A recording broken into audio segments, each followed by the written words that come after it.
Welcome to the channel Learn with Danish. Subscribe and hit the bell icon. Hello all, welcome to the next video on literary theory and criticism. So in this video we would be focusing on psychoanalysis, or what you call psychoanalytic criticism. And this video is made for the students of 5th semester BA English Language and Literature students of Calicut University who happens to have a paper titled as Literary Theory. This is a part of the second module portion where we started off with structuralism and it ends with psychoanalysis. So let's just get into the presentation as such. I would be focusing on one particular critic in this video, and in the following videos to come we would be analyzing different other critiques of the field of psychoanalytic criticism. Now let's just get into the first slide. What is psychoanalytic criticism? That's a question that would be addressed first. So psychoanalytic criticism is a form of applied psychoanalysis. Now, applied psychoanalysis means it is concerned with the conscious and the unconscious mind, or what you call loss of mental functioning. So, as the word goes, psychoanalysis. Psych is something that is associated with the mind. So analyzing the mind of the author, analyzing the mind of the characters inside a particular text is what basically psychoanalysis is all about, right? And it is a theory that is associated with the analysis of the mind as such, or the laws concerning, or the functioning concerning what is known as the mind as such. It is a kind of study that emerged in analyzing literature and culture during the start of the 20th century. Right. So it is during the start of the 20th century that this particular form of analysis had actually taken birth as such. And some major critics include Sigmund Freud, Jacques Lacan, Jane Gallup, and Slavoj Zizek. These were the pictures that you had seen in the earlier slide as such. Now, let's look at the first critic, and who is often called as the father of psychoanalysis. I have a very interesting photo to show to you, which actually says like this: Freud is the father of psychoanalysis. It has no mother. Now, why I call this particular slide to be interesting is that because Freud, basically, as he's called by people, there are different ways of pronouncing that word, but I happen to learn that particular pronunciation, Freud. Certain people call them as Freud, right? So Freud is the father of psychoanalysis, because his theories are the foundation for this particular kind of approach, and it is the development of his theories that other psychoanalysis in the near future has emerged. So it has no mother. So basically Freud's psychoanalytic theory is basically composed of the patriarchal system of society. It actually rejects, or his theories don't relate to the other sex as such, or the female sex as such. Hence, we usually tend to associate Sigmund Freud as one of the most biggest enemy of the feminist group of school of criticism. Right. So it is the basic concept of Freud that the feminist at the start questions, or at the start tries to oppose. We'll look into the theory in detail with regard to Sigmund Freud he was born as an uncle. That is also a complicated concern there. Certain people believe that he actually became so complicated because he was born as an uncle, even though that's a kind of a joke that can be attributed to Sigmund Freud. But still, he has got lots of theories, lots of terminologies associated with this particular sect as such. He was, let's see who he was. Sigmund Freud. He was a German. You need to be really particular about that, because we have a French Freud also. We'll see that later stage. He was a German psychologist and a philosopher. He was a German psychologist. He was a physician. He actually consulted neurotic patients, right? He examined how the body affected the mind. His theories mainly concentrated on sexuality and the conditions of the mental illness. As I said earlier, his theories were firmly associated with what human sexuality is all about. And also he talked about the unconscious mind, where this particular repressed behavioral system of human being actually accommodates itself. Right. So coming to his medical theories are questioned right now in the in the contemporary society as such. But his philosophical theories have paid a kind of a bridgestone, or have laid out the foundation stone for various other analysis as such. He actually talks about the fundamentals of one's selfhood, nature of human beings, operative principles of culture, and civilization. So civilization is one particular point that we can start with. Now let's see what are some of his major works. These are just some of his major works which I would be discussing in this particular presentation as such. You can just note it down if you want. Civilization and its discontent. Then you have the ego and the id. Then beyond the pleasure principle, the interpretation of dreams, jokes and their relation to the unconscious. This is just a very few of the voluminous publications that he has. Now, let us begin with the concept of civilization. Now, what is civilization according to Sigmund Freud? But before understanding what civilization is, let us understand how the society is structured.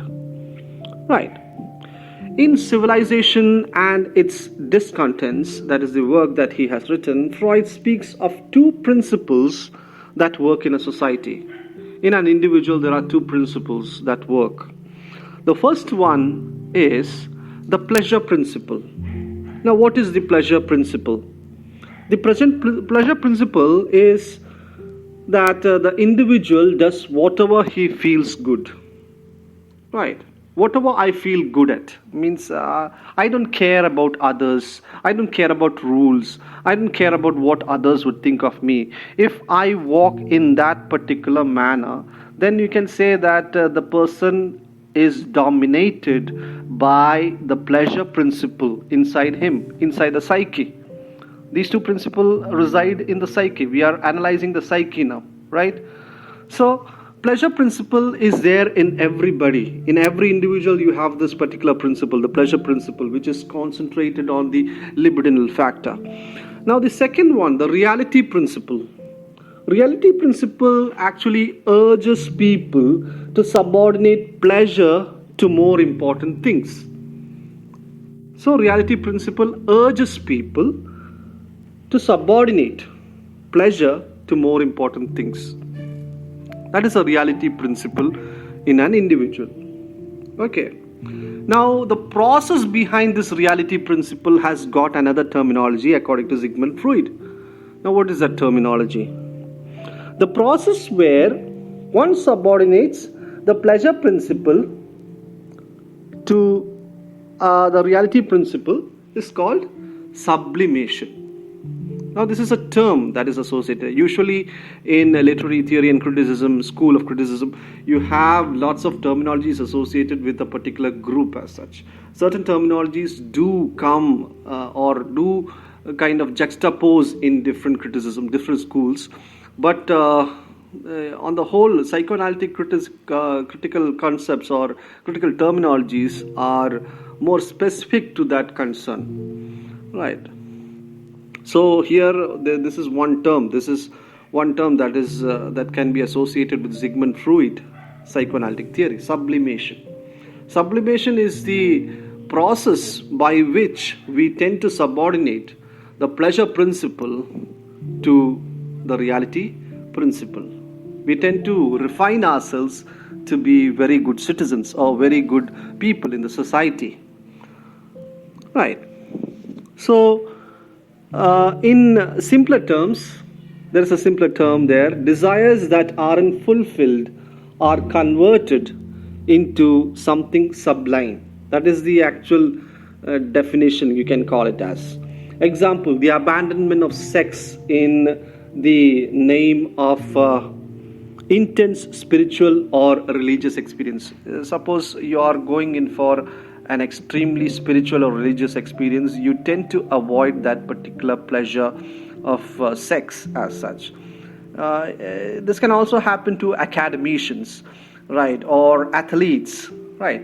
Athletes or academicians who are keenly interested in their profession actually abandon lots of pleasure principles. Maybe the food they love, or maybe the relationship that they love.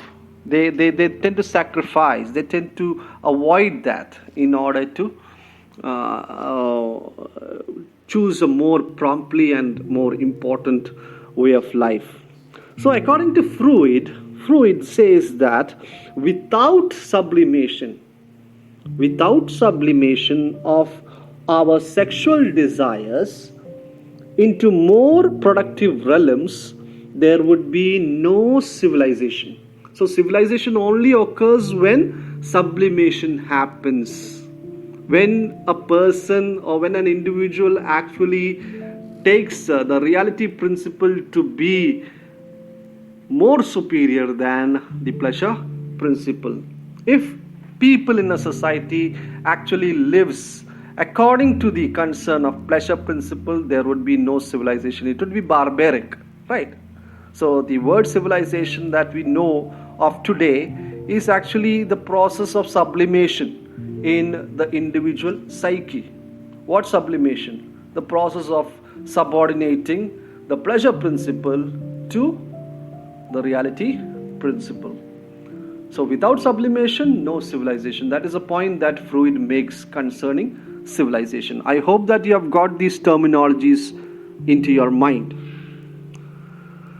Now let us look at other terminologies of Freud.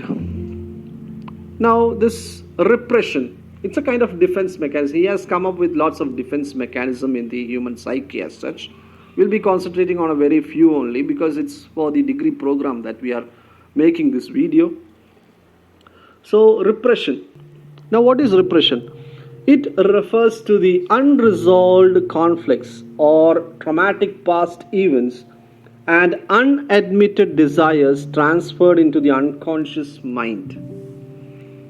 So there is when you take the example of your mind, when you take the picture of your mind, you can divide the mind into basically two groups. One is the unconscious and the other one is the conscious. You're in your living state of mind, you're actually present there, you're in the conscious state of mind. If you're dead or if you're sleeping, you're in the unconscious state of mind. In between there is another third aspect also, subconscious. We'll not be talking much on that, but still, basically we can divide the mind into two, unconscious and the conscious. And Sigmund Freud tries to explore the areas of the unconscious mind as such. So, repression is what? If you had any traumatic events, or if you had any kind of a disaster, or any desires that you wish to forget, what you do is you actually place those events in your unconscious mind. You repress that events. You don't take it. You don't open it again. That is why people, when they die, when some relatives of you die, you don't maintain a sad feeling all throughout your life. You have a sad feeling only for a particular short period of time. It is because of repression, because you actually tend to take that event into your brain, into your unconscious brain, and you try to repress that event. That is what is actually happening. The unconscious mind is the linchpin of Freudian psychoanalytic criticism.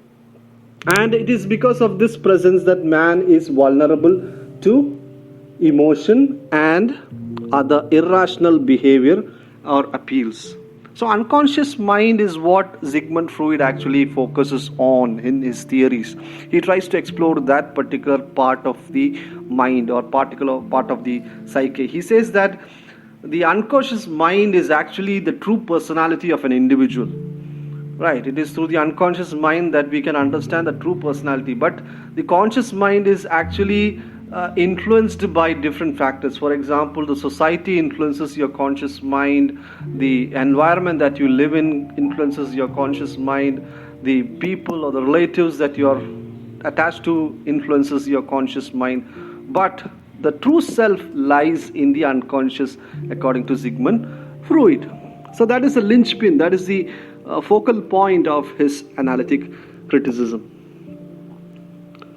Now, another important aspect of Freud is the Freudian model of the psyche. Now, how does he divide this particular psyche or mind as such?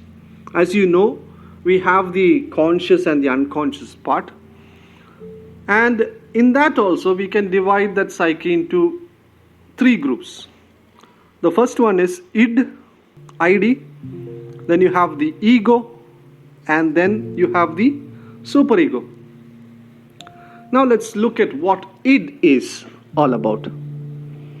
It is completely the unconscious part of the psyche. It acts as a storehouse of our desires, wishes, and fears. It accommodates the libido, the source of psychosexual energy. So these 3 points are quite clear of understanding what it is. So it is the unconscious mind. It has no connection with the conscious mind. It is concerned to be the storehouse of all sorts of pleasurable energies, or what you call libido as such. It accommodates the libido. Right.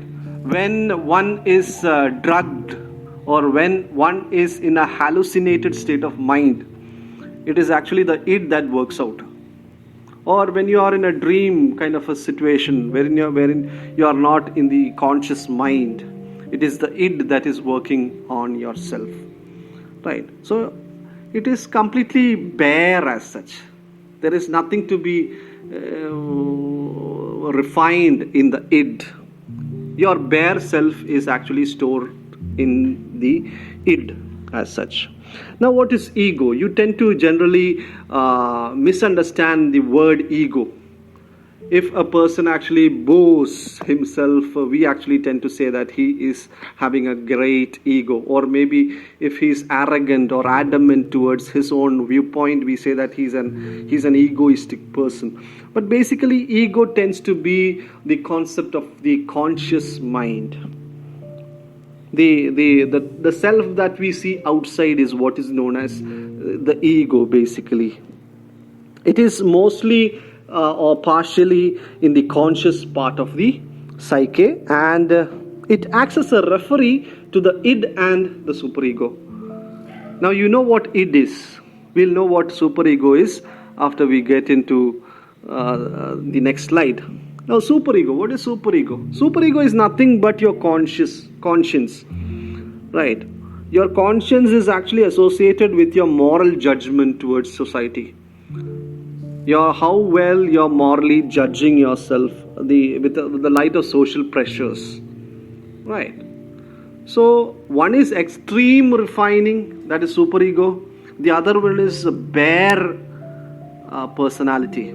So this bare personality and extreme refinement is filtered in a very proper manner, and that is what is filtered into the ego. That is what is being dissolved into the ego.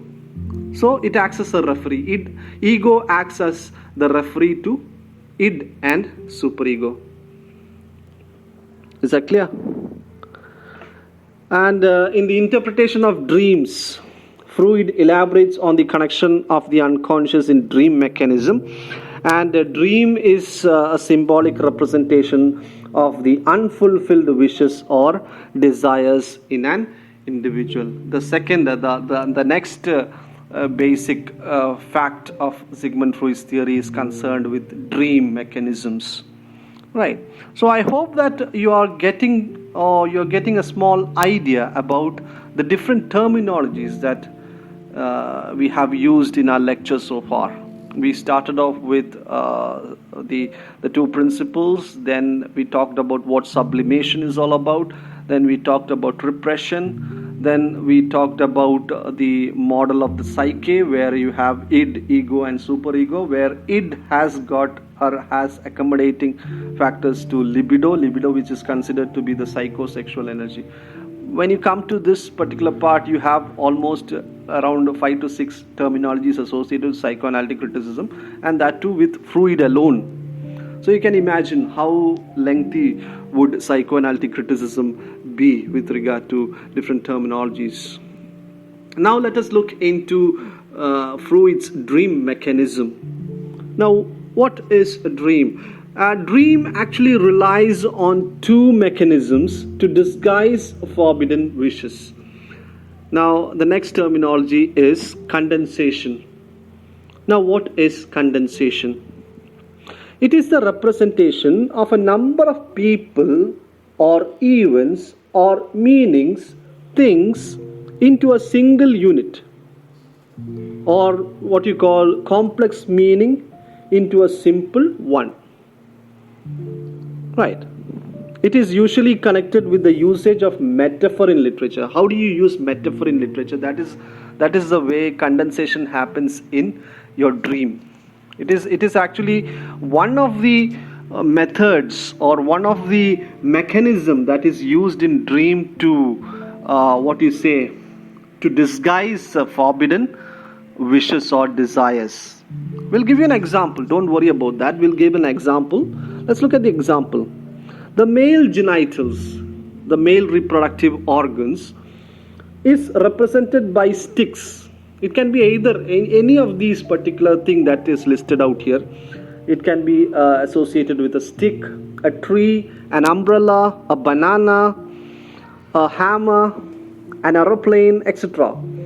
These items actually does not have any connection with the male reproductive organs, but these are considered to be metaphorically aligned in a sense that they are either resemble the shape or the function of that particular organ. Right.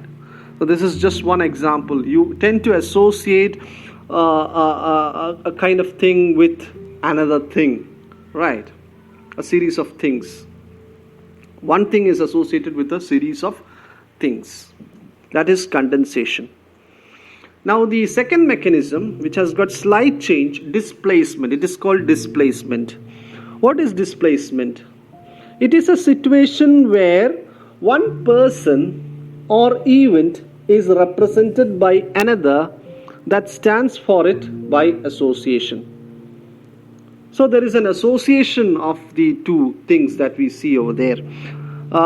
It corresponds to the metonymy part of language. Metonymy, when you learn metonymy. I'll show you an example. The example is that of the crown. When you think of the crown, you actually have this particular picture in mind, that it is power, it is the king, it is something that is associated with hegemony, it is something that is associated with governance and stuff like that. So the term crown is often associated with power and glory. Right. So there is an association of these two images, but there in the other condensation, there is no association as that. Direct association is not there. Right. Direct association cannot be conferred in condensation. So these two terminologies are another terminologies that is associated with Sigmund Freud. Now coming to the next terminology, that is parapraxis, or the slip of the tongue. you know what slip of the tongue is actually.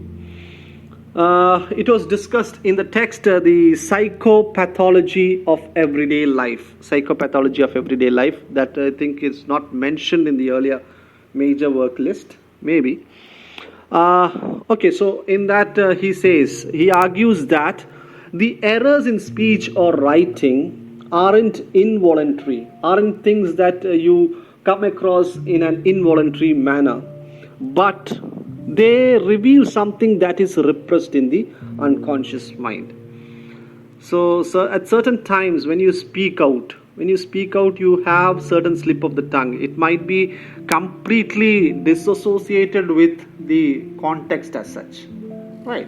When you are speaking something, you tend to come up with a word that is completely out of context. Even though you are involuntarily involved in that particular act, according to Freud, he says that it is not an involuntary act, but a serious or a kind of voluntary act wherein you are trying to bring yourself the repressed word that is there in your unconscious. Hence, the slip of the tongue or the act of language plays a significant role in psychoanalytic theory. Now, related to jokes too, right? Related to the jokes that we utter, they are also considered to be the repressed part of the unconscious mind, according to Sigmund Freud. And he has mentioned this in his work, Jokes and Their Relation to the Unconscious.